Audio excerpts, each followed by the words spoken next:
those who would build and not destroy. The confidence that conflicts can end and a new day can begin. And that is why we will strengthen our support for effective peacekeeping, while energizing our efforts to prevent conflicts before they take hold.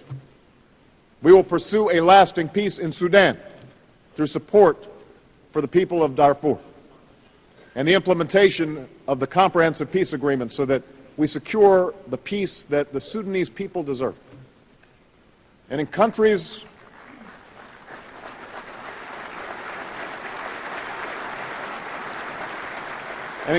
ravaged by violence, from Haiti to Congo to East Timor, we will work with the UN and other partners to support an enduring peace.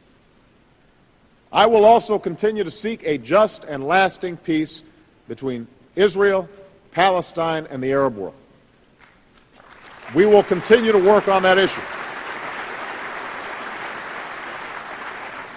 Yesterday, I had a constructive meeting with Prime Minister Netanyahu and President Abbas. We have made some progress. Palestinians have strengthened their efforts on security. Israelis have facilitated greater freedom of movement for the Palestinians. As a result of these efforts on both sides, the economy in the West Bank has begun to grow. But more progress is needed. We continue to call on Palestinians to end incitement against Israel. And we continue to emphasize that America does not accept the legitimacy of continued Israeli settlements. The time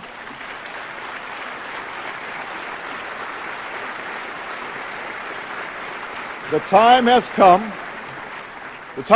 to relaunch negotiations without preconditions that address the permanent status issues: security for Israelis and Palestinians, borders, refugees, and Jerusalem. And the goal is clear: two states living side by side in peace and security.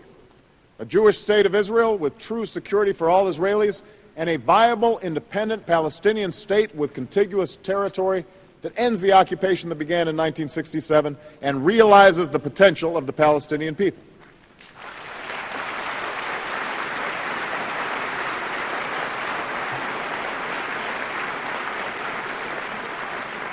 Now, as we pursue this goal, we will also pursue peace between Israel and Lebanon, Israel and Syria, and a broader peace between Israel and its many neighbors. In pursuit of that goal, we will develop regional initiatives with multilateral participation alongside bilateral negotiations. Now, I am not naive. I know this will be difficult. But all of us, not just the Israelis and the Palestinians, but all of us, must decide whether we are serious about peace or whether we will only lend it lip service. To break the old patterns, to break the cycle of insecurity and despair, all of us must say publicly what we would acknowledge in private. The United States does Israel no favors when we fail to couple an unwavering commitment to its security with an insistence that Israel respect the legitimate claims and rights of the Palestinians. And nations within this body do the Palestinians no favors when they choose vitriolic attacks against Israel over constructive willingness to recognize Israel's legitimacy and its right to exist in peace and security.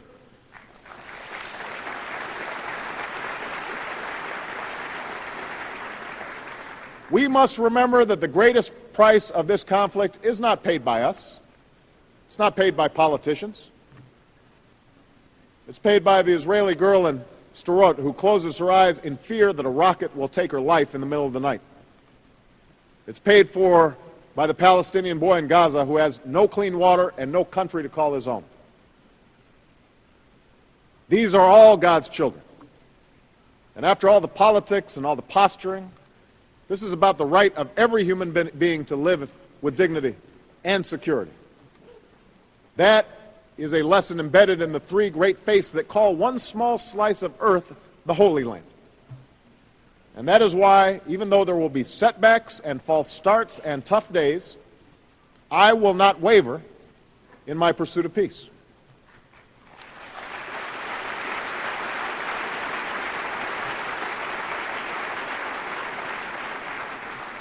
Third, we must recognize that in the 21st century there will be no peace unless we take responsibility for the preservation of our planet. And I thank the Secretary General for hosting the subject of climate change yesterday. The danger posed by climate change cannot be denied. Our responsibility to meet it must not be deferred. If we continue down our current course, every member of this Assembly will see irreversible changes within their borders. Our efforts to end conflicts will be eclipsed by wars over refugees and resources. Development will be devastated by drought and famine. Land that human beings have lived on for millennia will disappear. Future generations will look back and wonder why we refused to act, why we failed to pass on an environment that was worthy of our inheritance. And that is why the days when America dragged its feet on this issue are over.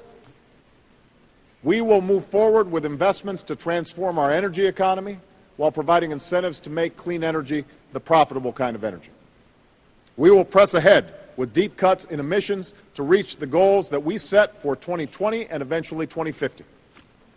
We will continue to promote renewable energy and efficiency and share new technologies with countries around the world. And we will seize every opportunity for progress to address this threat in a cooperative effort with the entire world. And those wealthy nations that did so much damage to the environment in the 20th century must accept our obligation to lead.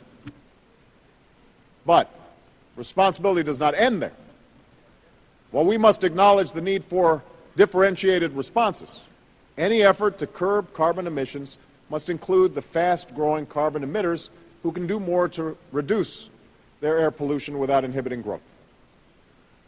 And any effort that fails to help the poorest nations both adapt to the problems that climate change have already wrought and help them travel a path of clean development simply will not work. It's hard to change something as fundamental as how we use energy. I know that. It's even harder to do so in the midst of a global recession. Certainly it will be tempting to sit back and wait for others to move first. But we cannot make this journey unless we all move forward together. As we head into Copenhagen, let us resolve to focus on what each of us can do for the sake of our common future.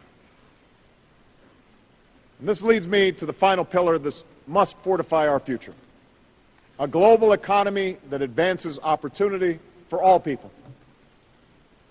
The world is still recovering from the worst economic crisis since the Great Depression. In America, we see the engine of growth beginning to churn, and yet many still struggle to find a job or pay their bills. Across the globe, we find promising signs, but little certainty about what lies ahead.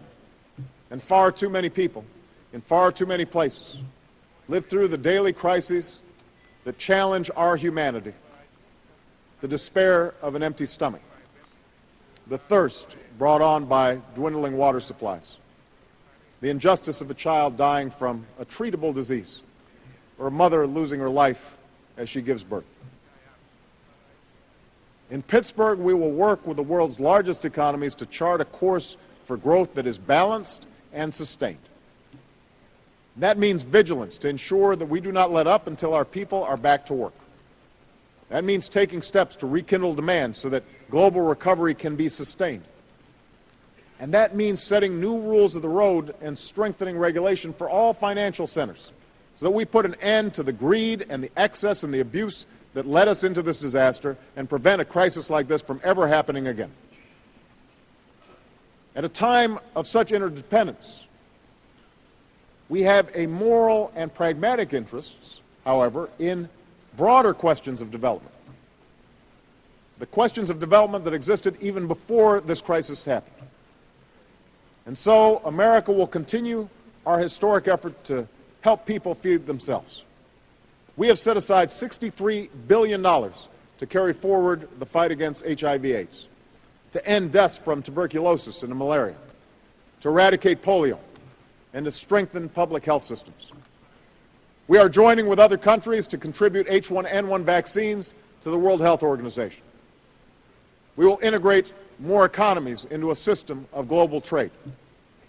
We will support the Millennium Development Goals and approach next year's summit with a global plan to make them a reality.